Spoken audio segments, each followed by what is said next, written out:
नमस्कार श्रोते हो, दीपक रेगे कथाकथन चॅनलवर तुम्हा सगळ्यांचं मनापासून स्वागत.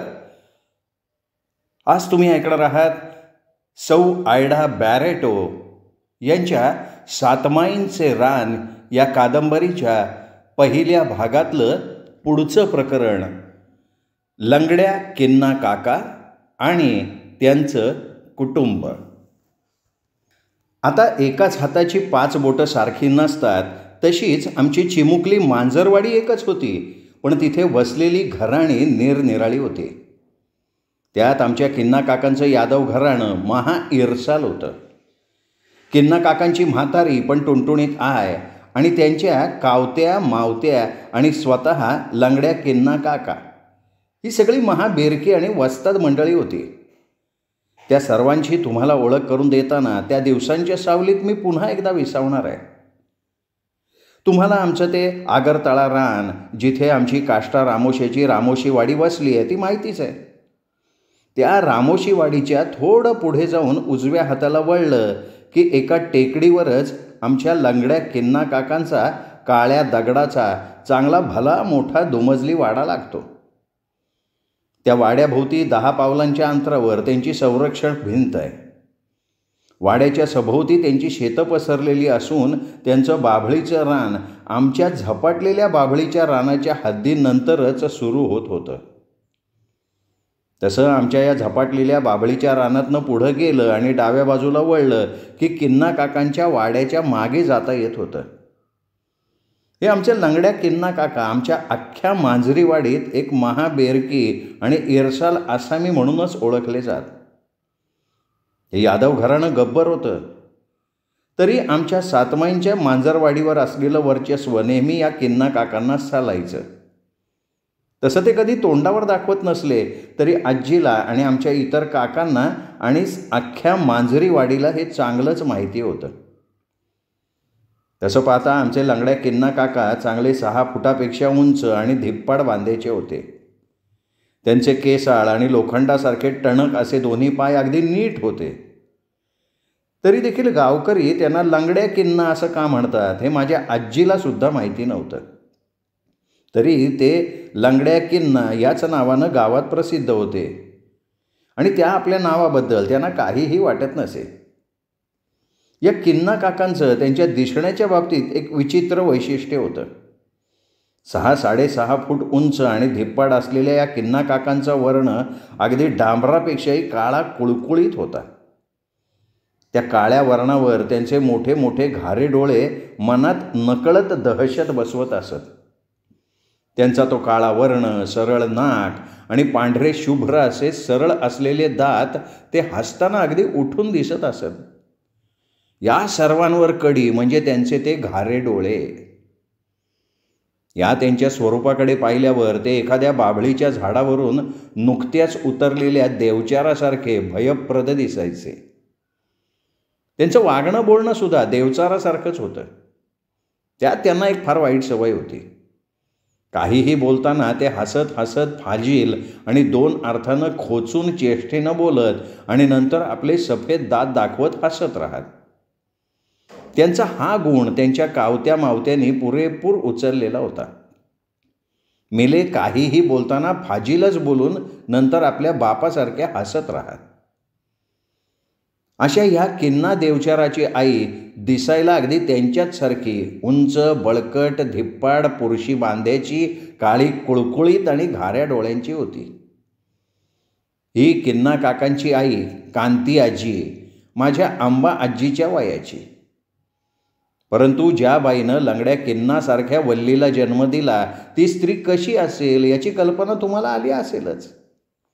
विलक्षण धूर्त आणि कपट्या स्वभावाचे, एखाद्या विषारी काळ्या सर्पासारखे हे दोघे मायलेक होते. ह्या लंगड्या किन्ना काकांना दुमी आणि गंगी या 2 सख्या बहिणी असलेल्या 2 बायका होत्या.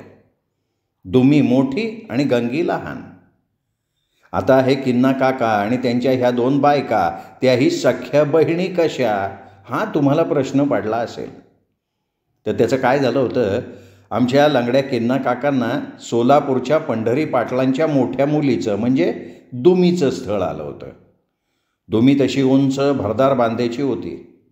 दह्यात भाकरी कालवून खाऊन ती एखाद्या फुगलेल्या भाकरीसारखी गरगरीत गोलमटोल झालेली होती. तशी दुमी दिसायला विलक्षण देखणी आणि चांगल्या खात्यापित्या घरची लाडकी लेक होती. दुमी आपल्या बापाच्या रूपाची होती तर धाकटी गंगी आपल्या आईवर गेली होती. सावळ्या पण सतेज वाणाच्या दुमीचे केस दाट आणि लांब सडक होते. मध्ये भांग असलेली दुमी जेव्हा त्या लांब सडक केसांचा तेल लावून मोठा आंबाडा घालायची तेव्हा ती अगदी भरलेल्या लक्ष्मीसारखी भासायची. अशी ही भरगच्च मक्याच्या कणसासारखी असलेली दुमी त्या लंगड्या किन्नासारख्या राक्षसाला अगदी शोभण्यासारखी होती. एकदा सोलापुरात बैलाच्या खरेदीला आलेल्या लंगड्या किन्ना काकांना पंढरी पाटलांनी गुरांच्या बाजारात बघितलं आणि त्यांना ते आपल्या दुमीसाठी पसंत पडले होते.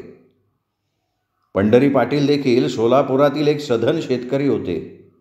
त्यांच्या अनेक जमिनी होत्या, गुऱ्हाळं होती. त्यांचा गोठा दुभत्या जनावरांनी भरलेला होता. त्यांचा 2 माडीचा वाडा अगदी खाता पिता होता. या पंढरी पाटलांना 2च मुली, मोठी दुमी आणि धाकटी गंगी.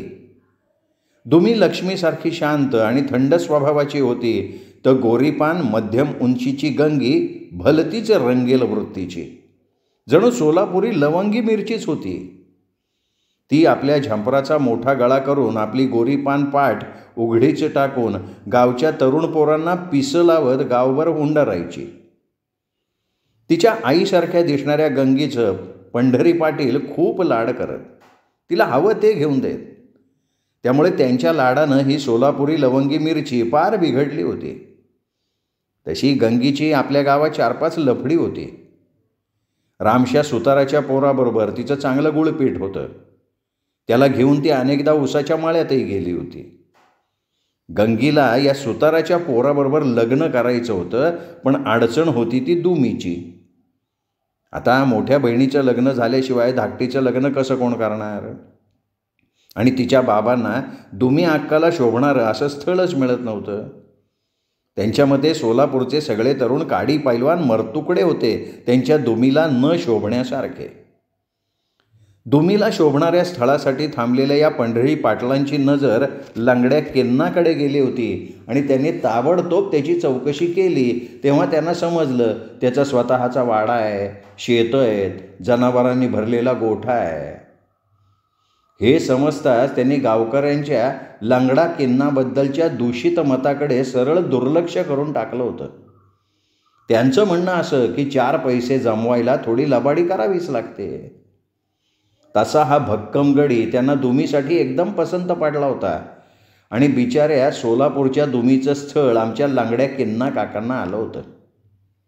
आमचे लंगड्या किन्ना काका जेव्हा आपल्या आईसह दुमीला पाहायला सोलापुरात त्यांच्या वाड्यावर गेले होते तेव्हा दुमीपेक्षा ती चौचाल गंगी किन्ना काकांच्या प्रथमदर्शनी प्रेमात पडली होती.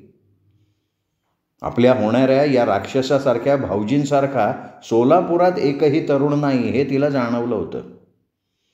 त्यावेळी त्या सुताराच्या पाप्याचं पितर असलेल्या पोराच्या प्रेमात आपण कसं काय पडलो याचंही तिला फार आश्चर्य वाटलं होतं. गंगीला कल्पना होती की तिच्या बापाला दुमी अक्काला शोभणारं हे स्थळ 3 वर्ष थांबल्यानंतर मिळालेलं होतं. अशावेळी जर तिने आपल्या बापाला मला हा किन्ना आवडलाय आणि मी त्याच्याबरोबर लग्न करणार असं सांगितलं तर त्याचा काय परिणाम होईल हे सुद्धा तिला चांगलंच माहिती होतं. त्यात तो गडी तिला शोभण्यासारखा नव्हता तर दुमीला शोभण्यासारखा होता. गंगीला कुठल्याही परिस्थितीत या किन्नाला सोडायचं नव्हतं. ती अगदी राधाहून त्याच्या प्रेमात पडली होती. तेव्हाच त्या धूर्त गंगीनं आपल्या मनात काहीतरी ठरवलेलं होतं. त्यावेळी आपण आपल्या मोठ्या बहिणीचा विश्वासघात करतोय ह्याचंही तिला भान उरलेलं नव्हतं. त्यात तो सुताराचा पोरगा अनेकदा उसाच्या फडात शिरल्यावर तिच्या कानाशी बोंबलायचा की गंगे, युद्धात आणि प्रेमात सर्व काही माफ असतं. तिचं तर किन्नावर प्रेम बसलं होतं आणि प्रेमात काहीही केलं तरी ते माफच असतं ना. आणि जरी या किन्नाचं आपल्या अक्कीबरोबर लग्न झालं तरी ती किन्नाला कुठल्याही किमतीवर सोडणार नव्हती. तर इकडे या रंगेल लंगड्या किन्नाची ती लबाड घारीसारखी नजरही गंगीवर खिळलेली होती. त्या थंड धुमीपेक्षा ही चावचाल, गोरीपान, लाल गालाची, आपली गोरीपान पाठ उघडी टाकणारी गंगीच किन्नाला जास्त आवडली होती आणि आपणही तिला आवडलो आहोत हे त्याच्या बेरकी नजरेनं ओळखलं होतं. तेव्हा हलकेच ते आपल्या आईच्या कानात म्हणाले होते, "आये, आंबट ताकाच्या कढीबरोबर तोंडी लावायला तळलेली लवंगी मिरची बरी लागते. कधीही भाकरीबरोबर कच्ची बारीक लवंगी मिरची झकास लागते." म्हणजे आये, मी काय बोलतोय हे तुझ्या लक्षात आलंय ना? मला ही लाल गालाची बारीक लवंगी मिरची, ती गंगी पाहिजे, मला दुमी नको. तशी किन्नाची म्हातारी त्याच्या कानात आपले घारे डोळे बारीक करत म्हणाली, "अरे माझ्या मर्दा, थोडं सबुरीनं घे.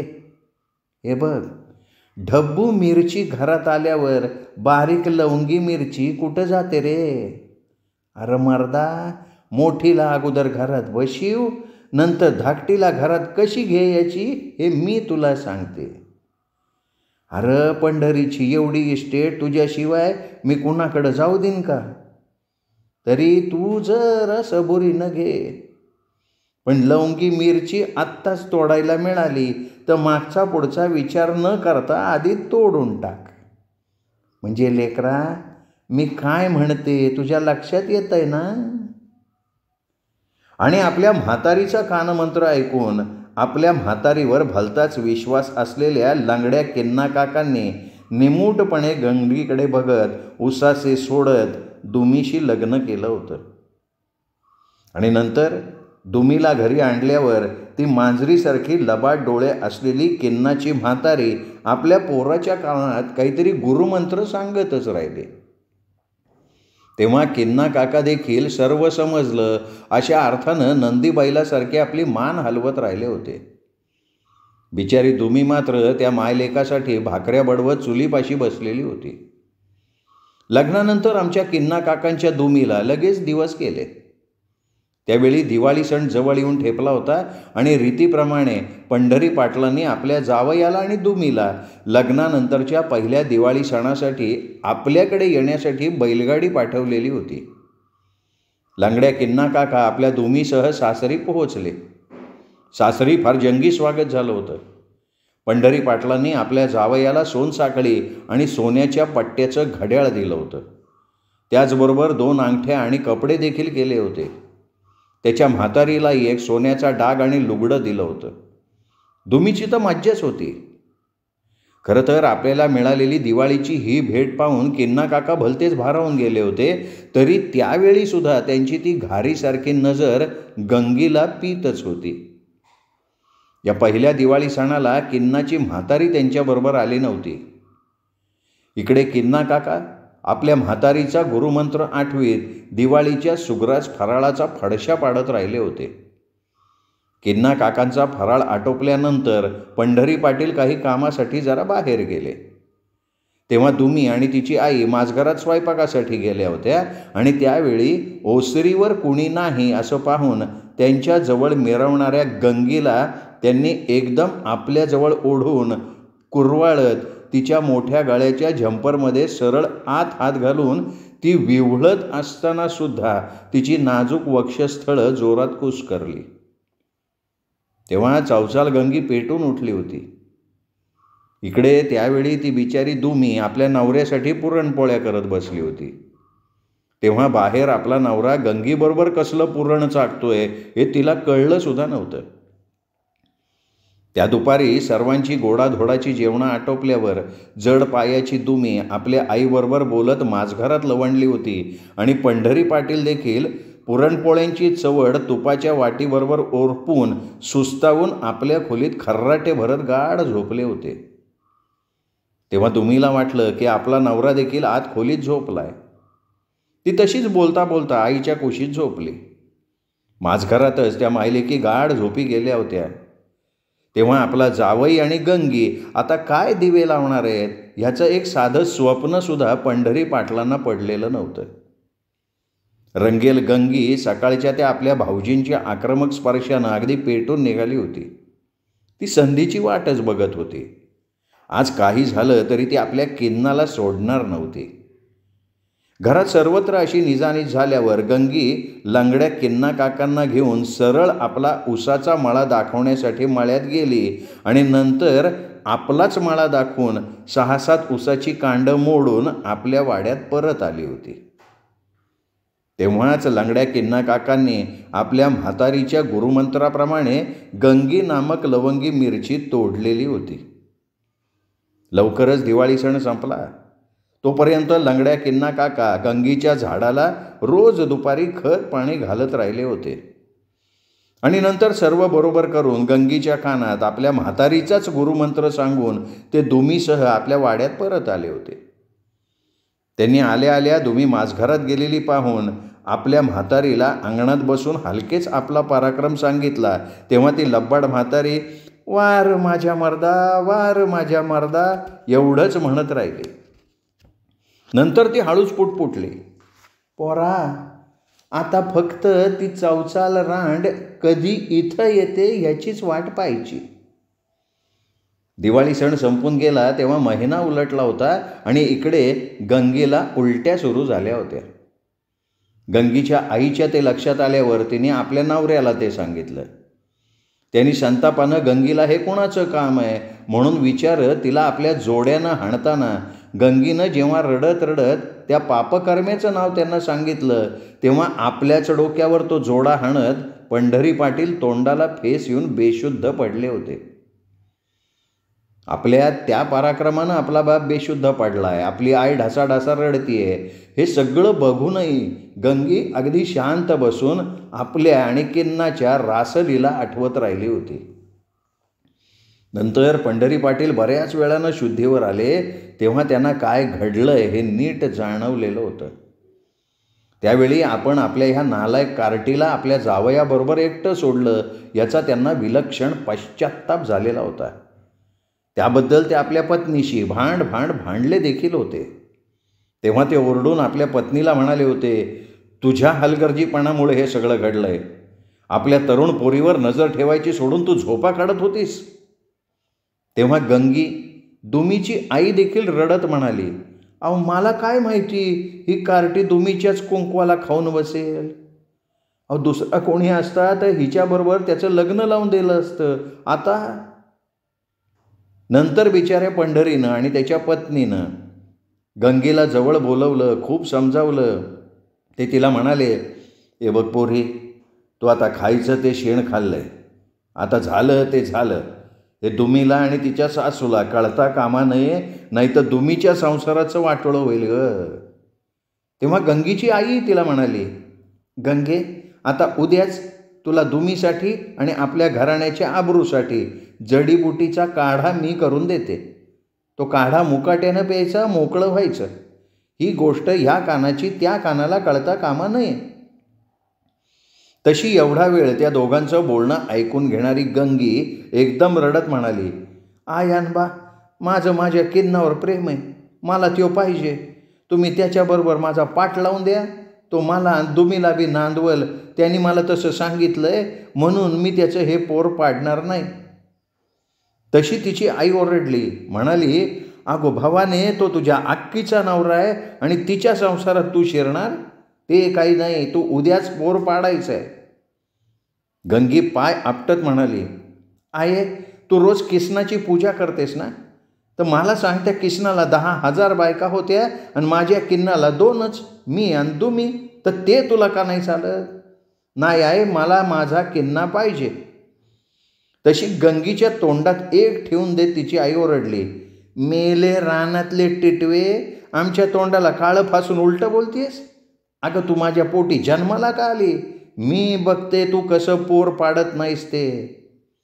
तेव्हा गंगी संतापानं गाल चोळत म्हणाली, आये, जर तुम्ही मला माझ्या प्रेमाची निशाणी हे पोर पाडायला पुन्हा सांगितलं ना, अख्खा गाव गोळा करून होळीवाणी बोंब ठोकीन की माझ्या भाऊजीचा पोर माझ्या पोटात आहे आणि तुम्ही त्याच्या संग माझा पाठ न लावता मला हे पोर पाडायला सांगताय म्हणून. नाही तर मी पोलिसात जाय ना. हे ऐकताच पंढरी आणि त्याची पत्नी डोक्याला हात लावून मटकन खालीच बसले होते. शेवटी वैतागून पंढरी आपल्या पत्नीला म्हणाले, लक्ष्मी, आता हे काय ऐकणार नाही. त्या हरामखोर किन्नाबरोबर हिचा पाठ लावावा म्हणून हे सर्व करून दुमीच्या संसारात हिने माती कालवली आहे. मी जरा हिच्या मामालाच बोलवून घेतो. आणि दुसऱ्याच दिवशी गंगीचे जयमामा आले. त्यांनी गंगीला खूप समजावलं, पण तिचं आपलं एकच पालुपद, मला माझा किन्ना पाहिजे, नाहीतर मी गावात बोंब मारेन. शेवटी वृद्ध जयमामा पंढरीला म्हणाले, पंढऱ्या, हे पोर फार हट्टी आहे. तिने ही ठरवून केलेलं आहे.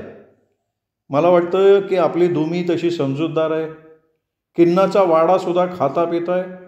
तर आपण गंगीचा पाठ त्याच्याबरोबर लावून देऊया. पंढरी, लोक काय 4 दिवस बोलतील, नंतर लागतील आपापल्या कामाला. आणि घराण्याची आबरू जाऊन काय व्हायला, तुझ्या वाड्यात आहेच कोण. तर माझं ऐक पंढरी, गंगीचं पाप उजेडात येण्यापूर्वी तिचा पाठ लावून मोकळा हो. मी जाऊन दुमीला आणि तिच्या सासूला समजावून येतो. बिचाऱ्या पंढरीनं आणि लक्ष्मीनं नाईलाजानं आपल्या माना हलवल्या. इकडे मांजरीवाडीला दुमीच्या जयमामानं येऊन जेव्हा गंगीचं ते भलतंच प्रकरण चुलीपाशी जाऊन दुमीला सांगितलं, तेव्हा तिला भयंकर मोठा धक्का बसला होता.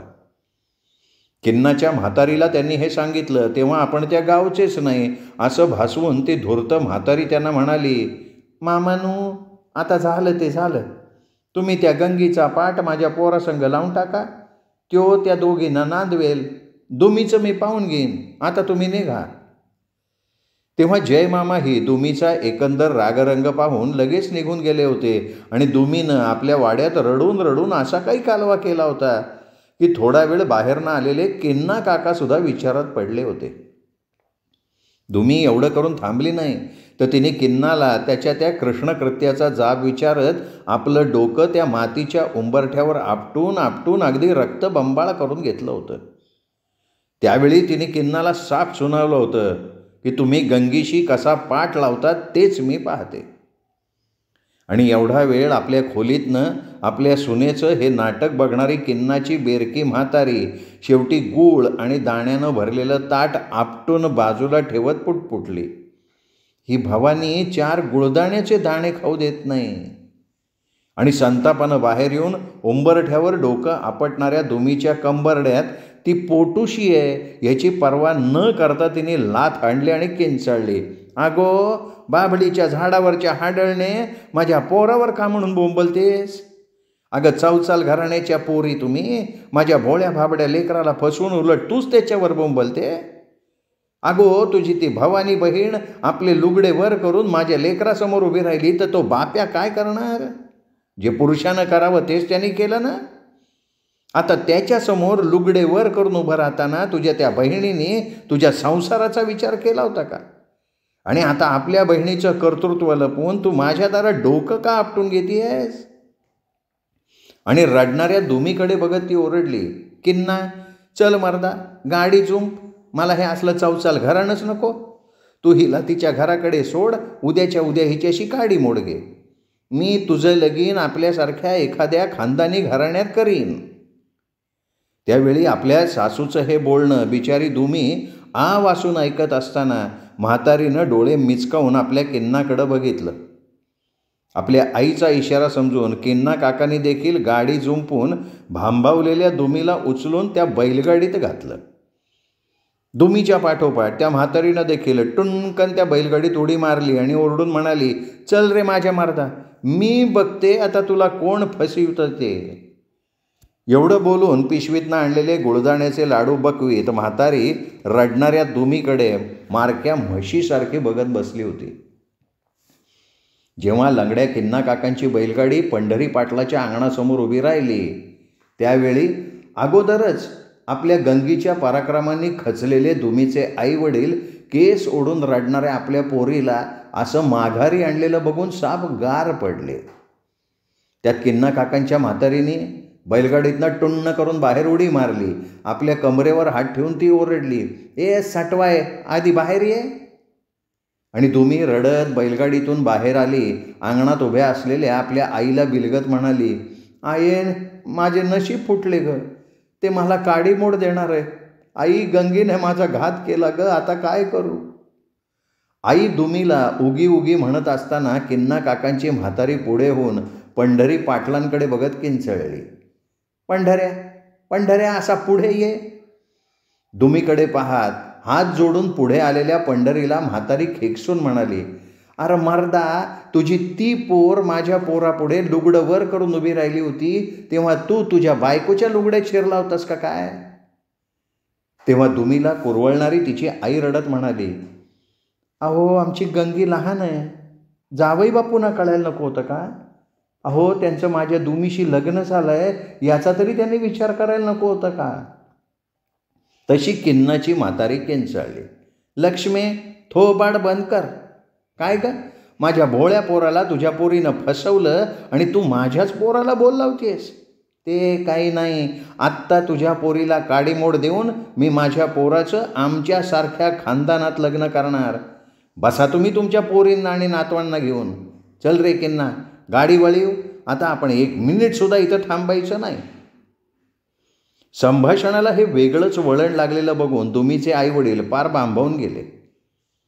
तेव्हा आतून एवढा वेळ हे नाटक बघत उभे असलेले जय मामा एकदम बाहेर येऊन म्हणाले, आजी थांब, रागवू नको. आता जावई बापूंची आणि गंगीची दोघांची पण चुकी आहे. मग त्या चुकीची शिक्षा बिचाऱ्या दुमीनं का भोगायची? आता मी समजतो तरुण वय आहे, होती अशी चुकी. तरी आता तूच सांग, आम्ही काय करायचं? तू सांगेल ते पंढरी करील, दुमीचा संसार मोडू नका. तसं किन्नाची म्हातारी थांबली. सावकाश मागे वळून धूर्तपणे आपले घारे डोळे मिचकवत म्हणाले, आता कसं नीट बोललास बोरा? मला सांग, टाळी एका हातानं वाजते? आता घरच्यांचीच फूस असल्याशिवाय ती गंगी असं वागणार आहे का? त्यावेळी गंगी आपल्या माडीवरच्या खिडकीतनं आपल्या किन्नाकडे डोळे भरून बघत हसत लाजत होती आणि लंगड्या किन्ना काकासुद्धा तिच्याकडे बघून हलकेच डोळे मिचकवत होते. इकडे बिचारी दुमी मात्र रडत होती. तेव्हा पंढरी एकदम पुढे येऊन म्हणाला, आहे माझे चुकले, पण आता पुढे काय करायचं तूच सांग. वाटल्यास मी गंगीला तुझ्यासमोर जोड्यानं हाणतो, माझ्या पण टकुरावर जोडे मारून घेतो, मग तर झालं. बरोबर म्हातारी म्हणाली, हे बघ पंढऱ्या, कुणाला जोड्यानं मारायची गरज नाही.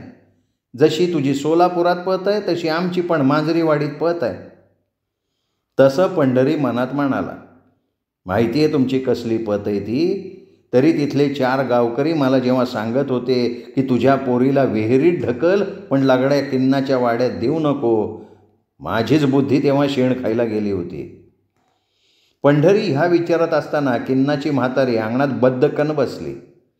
तसं पंढरी घाईघाईनं म्हणाला, आये घरात चल, आपण घरात बसू, निवांत बोलू. म्हातारी म्हणाली, अगोदर काय करायचंय ते ठरवू, नंतर घरात जायचं का बाहेरच्या बाहेर निघायचं हे मी ठरवीन. पंढरी हात जोडून तिला म्हणाला, आये बोल. तशी म्हातारी किन्नाकडे बघत ओरडली, अरे मुडद्या, मी काय बोलते त्याच्याकडे लक्ष दे, वरच्या खिडकीकडे काय बघत बसला? हे बघ पंढऱ्या, माझ्या किन्नाच्या पोरांनी असं बाप नसल्यासारखं बेवारशी वाढावं हे तुला चालत असलं तरी ते मला नाही चालणार.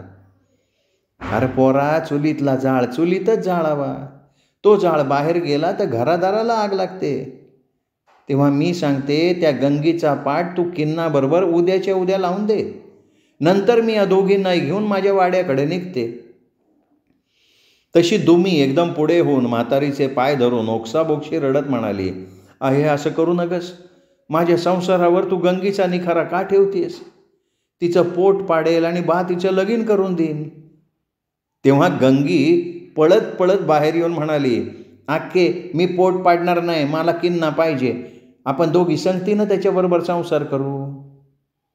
तशी दुमी जोरात पंढरीला म्हणाली, तसं असेल तर मी त्या वाड्यात जाणार नाही. त्यावर म्हातारी म्हणाली, पंढऱ्या घे हिला ठेवून, पण गंगीचा पाठ माझ्या किन्नाबरोबर लावून दे, मी तिलाच घेऊन जाईन. यावेळी दुमीचा भयंकर नाईलाज झाला होता. तिला आता कळलं की आपल्याच बहिणीला सवत म्हणून आपल्या वाड्यात घेतलं नाही तर तिचं आणि तिच्या पोटातल्या पोराचं काही खरं नाही. त्यातच तिला 4था महिना लागला होता, त्यामुळे तिला पोट पाडता येत नव्हतं. हा विचार करून बिचाऱ्या दुमीनं खाली मान घातली होती आणि दुसऱ्याच दिवशी पंढरीनं गंगीचा पाठ किन्ना काकाबरोबर लावून दिला.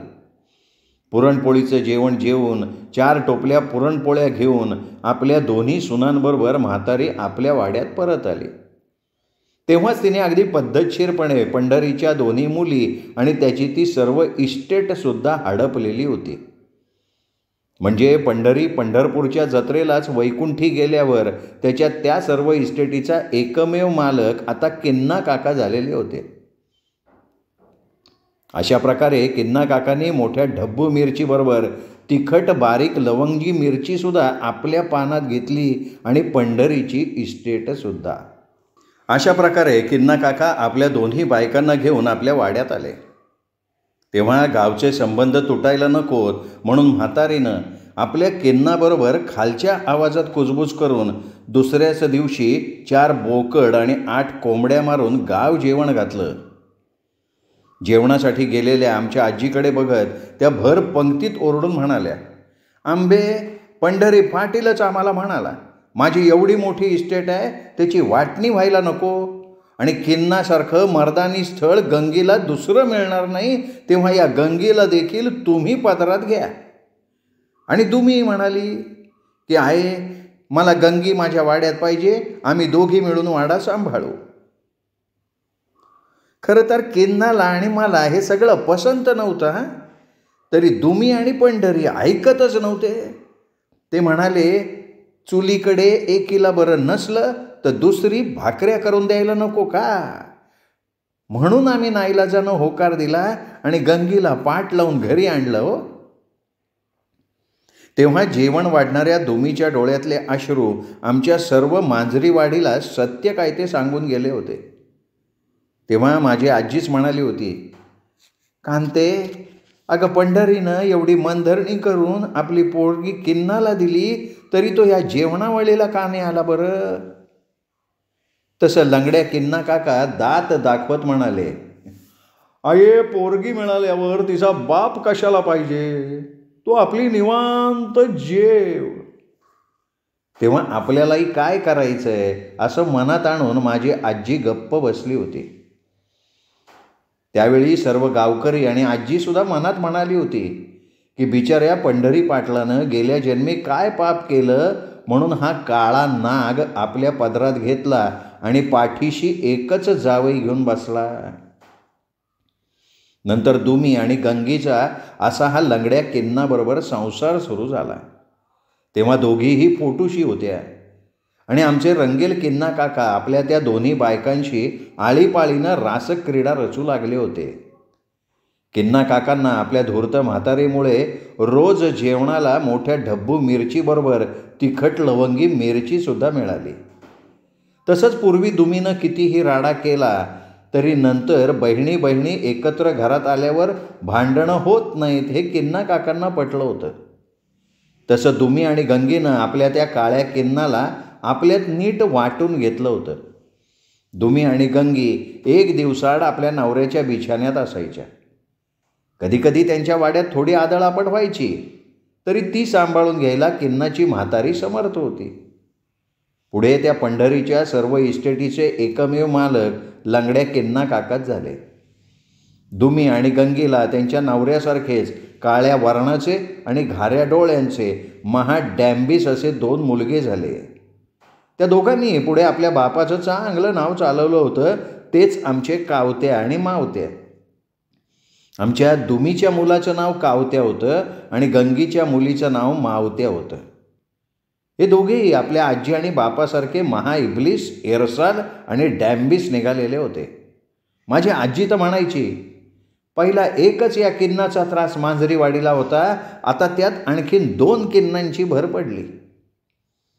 या सर्व प्रकरणानंतर बिचाऱ्या त्या पंढरी पाटलांनी कधीही आपल्या वाड्यात अगदी दिवाळ सणाला सुद्धा या लंगड्या किन्नाला बोलवलेलं नव्हतं.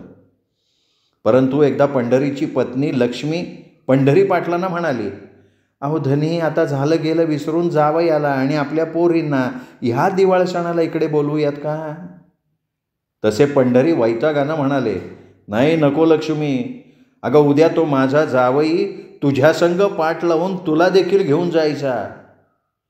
तशी दुमीची आई लाजून म्हणाली, काहीतरीच काय बोलताय. असं म्हणून ती गप्प बसली होती.